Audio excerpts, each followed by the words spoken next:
میں بس یہ واقعہ سنا دوں۔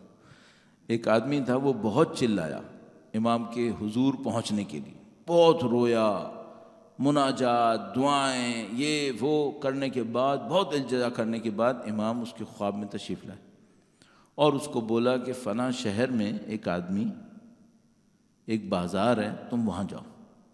اس بازار میں، یہ آپ نے واقعہ سنا ہوگا یقیناً، اس بازار میں ایک آدمی تالے صحیح کرتا ہے، اس آدمی کے پاس جاؤ، اس کو مل لو۔ یہ وہاں پہ گیا، جو بندہ تالے صحیح کرتا تھا اس کو دیکھا، وہ بوڑھا سا ایک آدمی تھا، وہ تالے صحیح کرتا تھا، لاکس ریپیئر کرتا تھا۔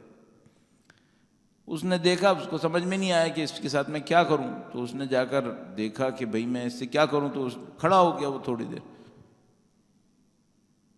اس نے نوٹ کیا کہ امام تشریف لے آئے، امام تشریف لے آئے۔ اس نے نوٹ کیا کہ میں امام کو دیکھ رہا ہوں، یہ جو تالے والا ہے یہ نہیں دیکھ رہا، اس کو نظر نہیں آ رہا ہے۔ تو اس نے کچھ امام سے کہنا چاہا، تو امام نے کہا رک جاؤ، یہاں بیٹھ کے دیکھو۔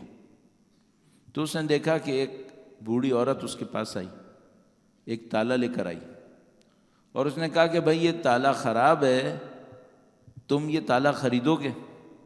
اس نے کہا ہاں خریدوں گا۔ پھر اس نے بوڑھی عورت کو کہا کہ اگر تم 1 روپے دو، کرنسی میں چینج کر رہا ہوں، تو میں تالے کو صحیح کر دوں گا۔ تو اگر تمہارے کام کا ہے یہ تالا، تو 1 روپے میں تالا صحیح ہو جائے گا، تم اپنا کام نکالو۔ اس نے کہا نہیں، مجھے بیچنا ہے۔ اس نے کہا ٹھیک ہے۔ تو اس عورت نے پوچھا کتنے کا لوگے؟ اس نے کہا میں مثلاً کہہ رہا ہوں کہ بھئی میں 10 روپے کا لوں گا۔ تو وہ بوڑھی عورت خوش ہوئی، اس نے کہا کہ میں بازار میں جتنے لوگوں کے پاس بھی گئی تھی، کرنسی چینج کر رہا ہوں، نمبرز بھی چینج کر رہا ہوں، کوئی مجھے 5 بھی نہیں دیتا تھا، تم 10 دے رہے ہو، تم تو بہت اچھے آدمی ہو، تو تم ایسا کرو مجھے 8 دے دو، کیونکہ مارکیٹ میں تو کوئی 5 بھی نہیں دے رہا تھا، تم 10 کیوں دیتے ہو؟ تو تم 8 دے دو، باقی صحیح ہو گیا کام۔ اس نے کہا تالا پکڑو، 10 لینا ہے تو صحیح ہے، ورنہ جاؤ، میں 8 میں نہیں لوں گا، میں 10 میں لوں گا۔ تو اس نے کہا میں تو خود چھوڑ رہی ہوں 2 روپے۔ کہنے کا نہیں، میں نہیں چھوڑ سکتا، یہ تالا 10 روپے کا ہے، میں 10 میں لوں گا، اور اگر تم کو کچھ کم میں بیچنا ہے تو کسی اور کو بیچ دو، میں اتنے میں لوں گا۔ تو یہ دیکھ رہا تھا کہ یہ کیا ہو رہا ہے یہاں پر، یہ بوڑھا کتنا ایماندار آدمی ہے۔ تو امام نے اس آدمی کو دیکھا اور کہا کہ اگر تم اتنے ایماندار ہوئے تو ہم تمہارے پاس بھی آئیں گے، ایماندار بنو۔ ایماندار بنو کیا مطلب؟ جب تمہیں کوئی نہیں پکڑ رہا ہوتا، نہ گورنمنٹ کا آڈیٹر، نہ تمہارا ڈیل کرنے والا بزنس کا کلائنٹ، آنیسٹ ہوتے ہو یا 2 نمبر کرتے ہو؟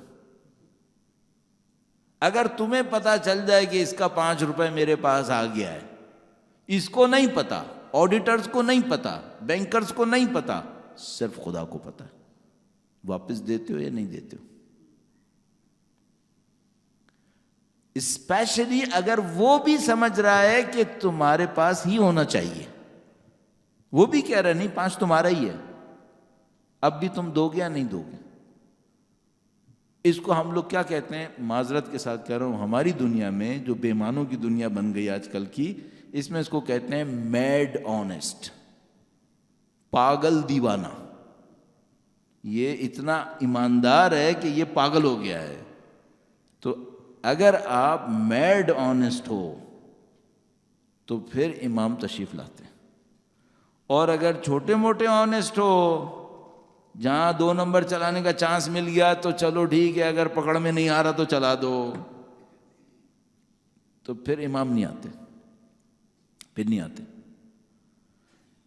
تو یہ لیسن ہو گیا، تیاری کا بھی ذریعہ بتا دیا۔ درود بھیجیں محمد و آل محمد۔ آل